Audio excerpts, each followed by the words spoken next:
네, 안녕하세요. 로열로더 투자전략가 로로쌤입니다. 자, 2020년 10월 7일 수요일 퇴근길 시황 시작하도록 하겠습니다. 자, 10월 옵션 만기일이 이제 하루 앞으로 다가왔습니다. 추석 연휴 때문에 조금 빠르게 다가온 느낌이 있는데, 이번 만기일은 21선 정도까지는 가능합니다라고 지난주에 말씀드렸고, 연휴 이후에 보니 수급 동향이 개선이 되면서 2400포인트 부근도 가능할 것 같습니다. 21선 넘어갈 것 같습니다. 라고 말씀을 드렸습니다. 자, 오늘은 어떻게 진행되고 수급 동향이 어떻게 바뀌었는지 확인해 보도록 할게요. 그리고 삼성전자 실적 발표까지 하루 앞두고 있기 때문에 이 만기라고 좀 민감하게 보실 수 있는데 함께 한번 짚어보고 이 트럼프 대통령이 경기부양책 협상을 바로 중단시켜 버렸어요. 태어나자마자 뭐 이슈를 역시 또 만들고 있는 사람인데 이 부분 뭐 함께 체크해 보도록 하겠습니다. 바로 본론으로 가서 다우지수가 어제 하락한 이유는 자연스럽습니다. 장중에는 0.7% 상승이었으니까 고점 대비해서 2%가 밀렸죠. 자, 이게 트럼프 대통령이 태어나자마자 지금 협상 중이었던 경기부양책 협상을 대선일 이후로 미루라고 지시를 해버렸습니다. 내가 선거에서 승리하면은 이거 그냥 대규모 부양책 즉시 통과시켜 버리겠다. 그러니까 나에게 투표를 해라. 뭐 이런 얘기를 하는 것이죠. 그러면서 은근슬쩍 다른 쪽을 지시를 했습니다. 연방 대법관을 이제 지명하는 부분에 대해서 완벽하게 이쪽에 초점을 맞춰달라. 이 뜻은 지난번에도 한번 말씀드렸지만 트럼프가 이제 조금 이제 분위기가 안 좋게 흘러간다라고 개표하다가 이제 불복하고 이제 재검표나 재투표 그리고 우편 투표 등 해가지고 이제 대법관 쪽으로 넘길 수가 있습니다. 재판 쪽으로 넘기고 해가지고 좀 다른 방향을 만들 수 있다. 그래서 2000년 예시를 말씀드렸어요. 조지 워싱턴 부시 대통령이랑 엘고어랑 해가지고 이제 플로리다주에서 이제 득표차 수가 얼마 안 나다 보니까 여기서 재검표하면서 공방이 벌어졌었죠. 그래서 뭐 그런 상황이 이번에도 나올 수 있으니 참고 정도 하시면 됩니다. 처음 있는 일이 아니다라고 말씀을 드렸어요. 그러니 우리나라에선 익숙하지 않지만 미국에선 처음 있는 일이 아니다. 그러니 뭐 과도하게 우려하실 필요는 없다. 이미 알려진 상황이기 때문에 현실적으로 다가오더라도 크게 뭐 동요하실 필요는 없다라고 말씀을 드렸습니다. 알려져 있는 악재는 그냥 제로 노출 정도 수준으로 보시면 되는 거예요. 나중에 현실이 되면은 그런 상황이 오지 않는다라고 하면은 트럼프가 무난하게 뭐 당선이 되는 건데 지금 구간에서 이제 트럼프 대통령이 조금 무리하고 있는 거 아닌가 싶긴 한데 역시나 쇼맨십은 계속 발휘할 거다라고 말씀을 드렸죠. 트럼프 대통령은 코로나는 별거 아니다. 내가 보여주겠다.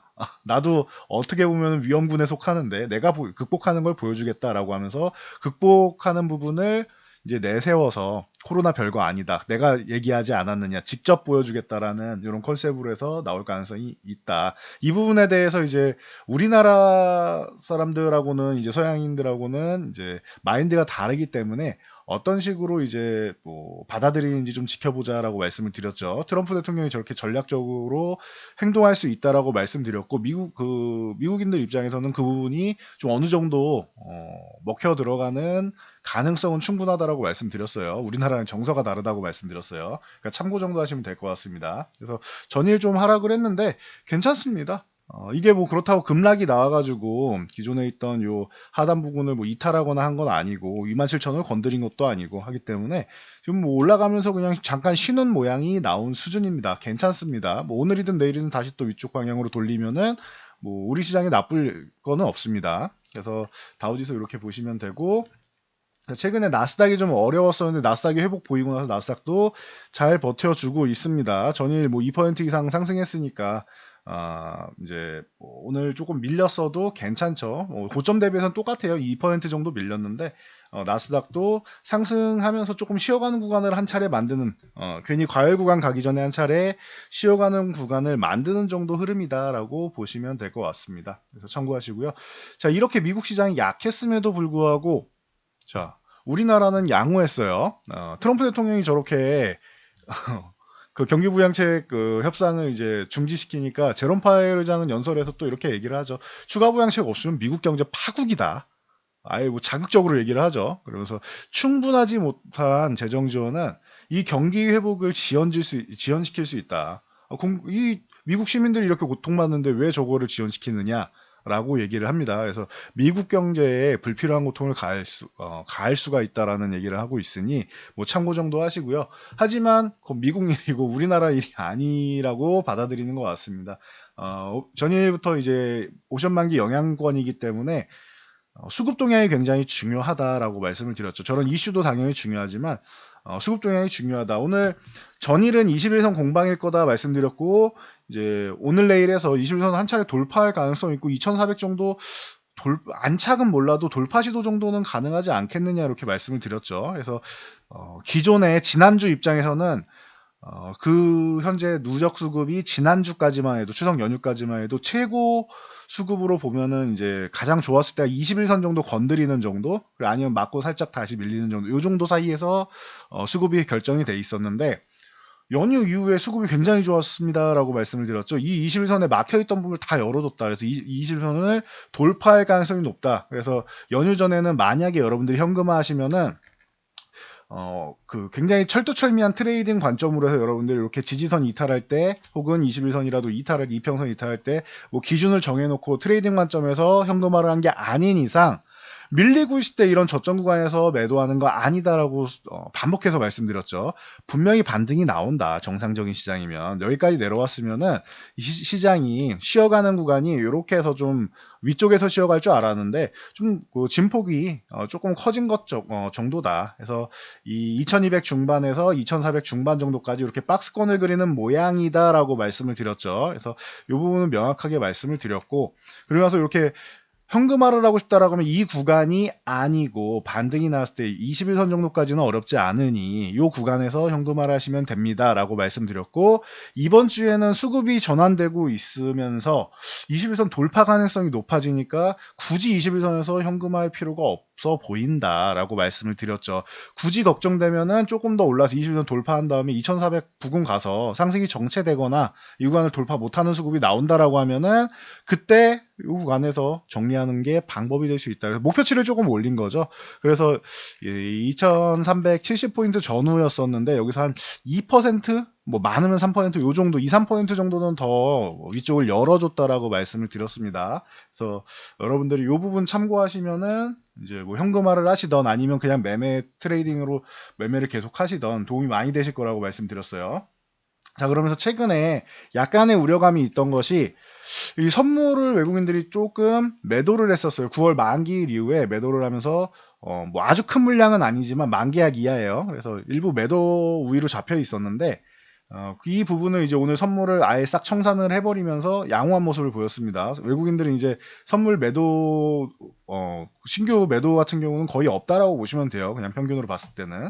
그리고 뭐 주식을 외국인들이 그렇게 매수하진 않았지만 전일 매수했던 연속 수급이 나오지는 않았지만 기관에서 뭐 강하게 들어오죠. 요거는 단기 자금일 가능성이 충분하고 이 선물 매도 나오면서 이제 프로그램 영향도 분명히 있을 수 있다. 그러니 금융투자에서 매수 들어오는 건 너무 뭐 긍정적으로 보실 필요는 없다. 이건 단기성 자금일 가능성이 충분하다. 프로그램 영향력도 충분히 있다라고 설명을 드렸습니다. 그러니까 뭐 그렇게 뭐 좋아할 것도 없고 뭐 여기서 뭐 나쁘게 생각할 것도 없는 것 같습니다. 외국인들이 선물을 좀 청산했다라는 거, 매도 부분을 청산했다라는 거는 긍정적이다라고 보시면 되고요. 이거는 12월까지 해당되는 거예요, 선물은. 자, 그리고 이제 내일 마감되는 옵션 동향 보면은 콜옵션 동향, 이 매수가 들어오면은 상승 포지션이다라고 말씀드렸고, 풋옵션은 매도가 들어오면은 이제 하락 포지션을 제한하는 거니까 요것도 상승 포지션에 해당되는 거예요. 적어도 하락을 방어해주는 역할은 돼요. 근데 이 매도 규모가 너무 작아서 금액이 작으니 크게 뭐 의미를 둘 필요는 없을 것 같아요. 그러면은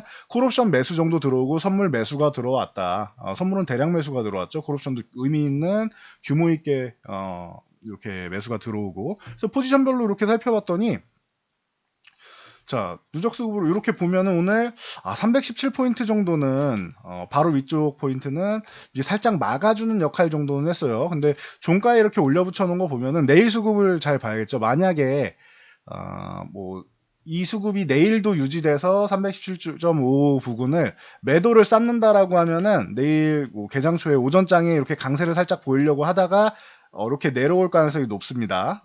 매도를 계속 쌓는다. 317.5에서 매도를 계속 쌓는다라고 하면.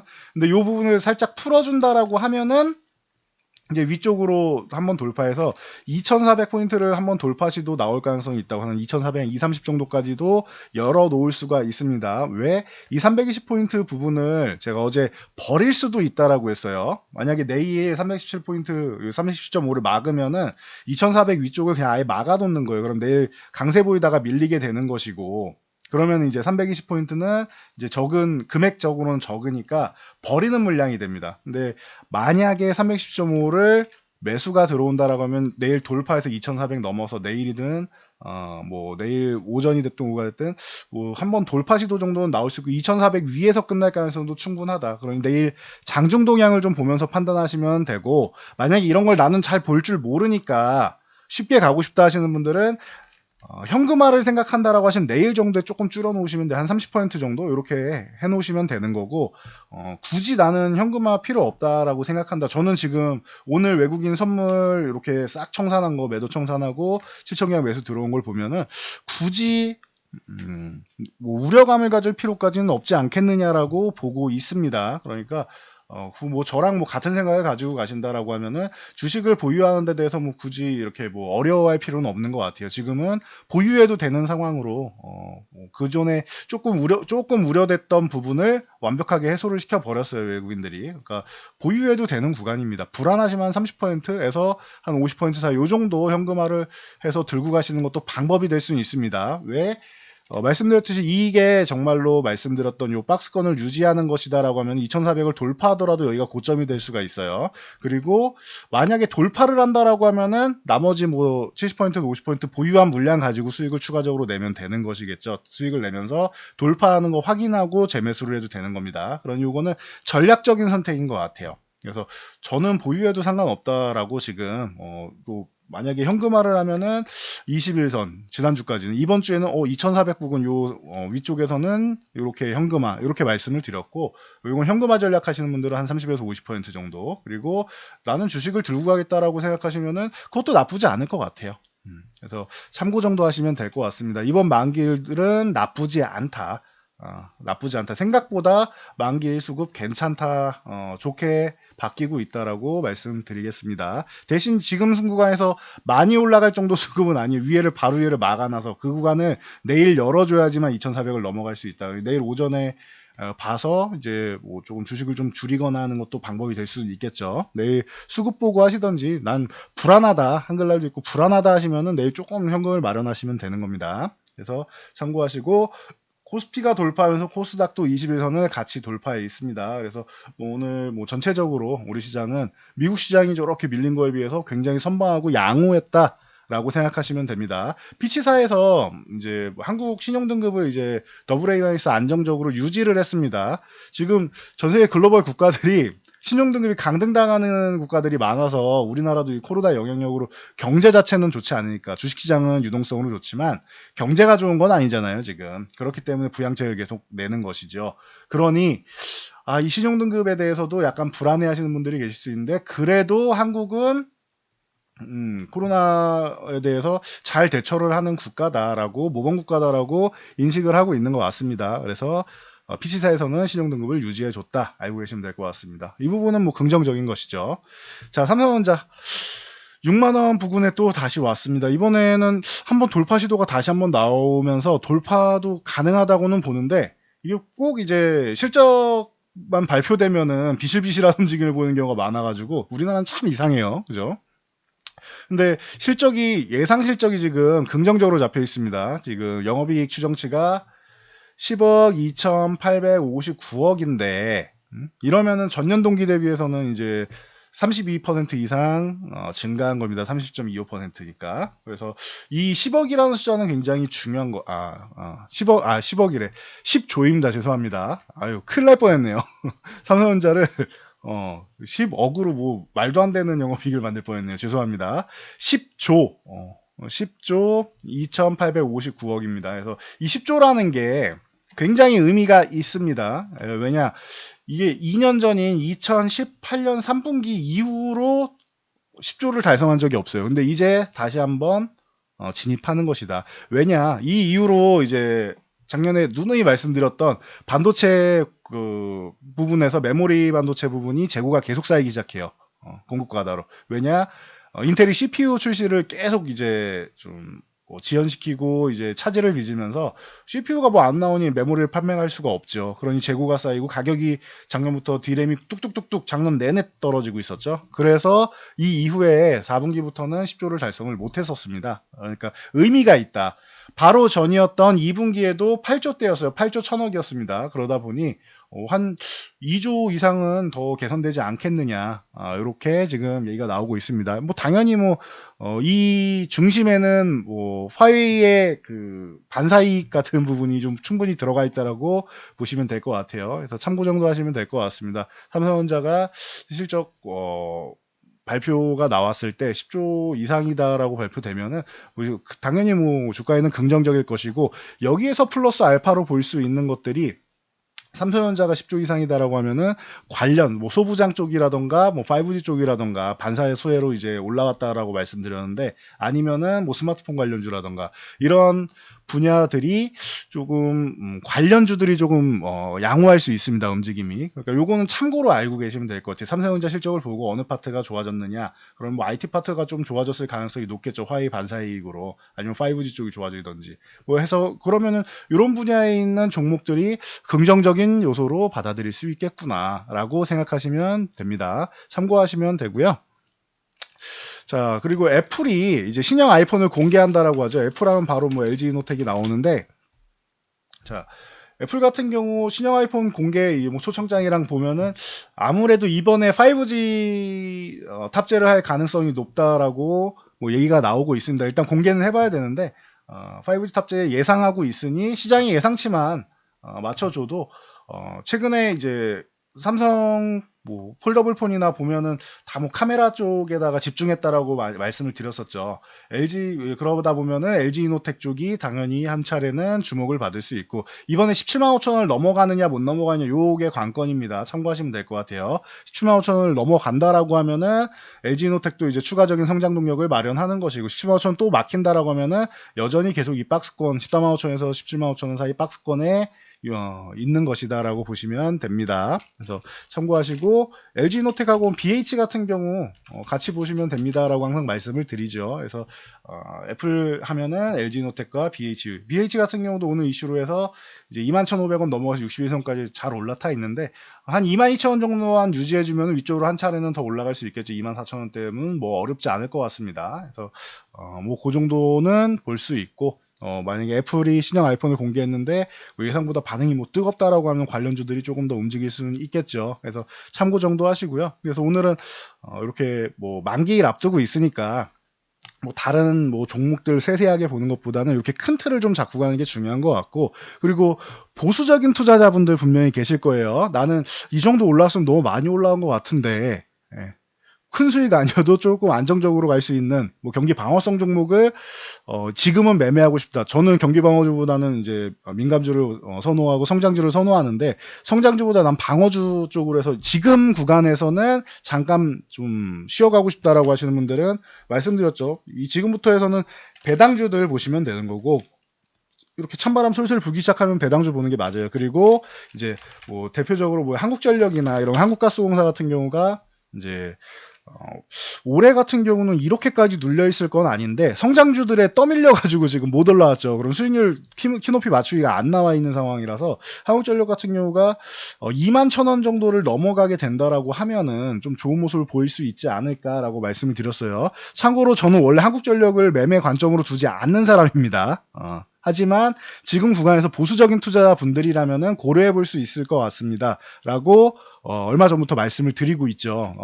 기준은 21,000원을 넘어가야지 얘는 강해질 수 있는 종목이니까 참고 정도 하시면 될 것 같아요. 그래서 한국전력하고 겨울 다가오니까 당연히 한국가스공사 같은 경우 같이 볼 수 있다라고 말씀을 드렸습니다. 그래서 한국가스공사 같은 경우도 이렇게 보수적인 분들은 이렇게 같이 볼 수 있다. 보일러 관련주다 이런 쪽 중에서 이제 좀 많이 오른 종목은 아니고요. 좀 덜 오른 종목, 이제 바닥에 있는 종목들 살살 모아가는 것도 방법이 될 수는 있다라고 말씀드렸는데, 한국가스공사는 지금 최소한의 것은 잘 해주고 있습니다. 급등은 아니지만 올라간 다음에 잠깐 쉬고 상승한 다음에 쉬고 조금 빼꼼 휴식 이렇게 유지를 하고 있습니다. 그러면은 고개를 이제 들고 수급을 좀 개선시키려고 노력하고 있으니 요거는 보수적인 분들이 보시는 것 같아요.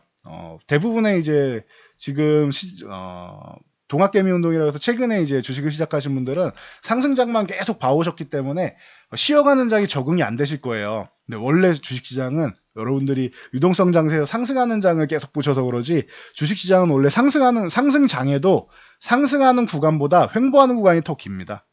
그래서 뭐 상승장이다 해서 1년 동안 상승했다라고 치면은 상승하는 거는 한 3, 4개월?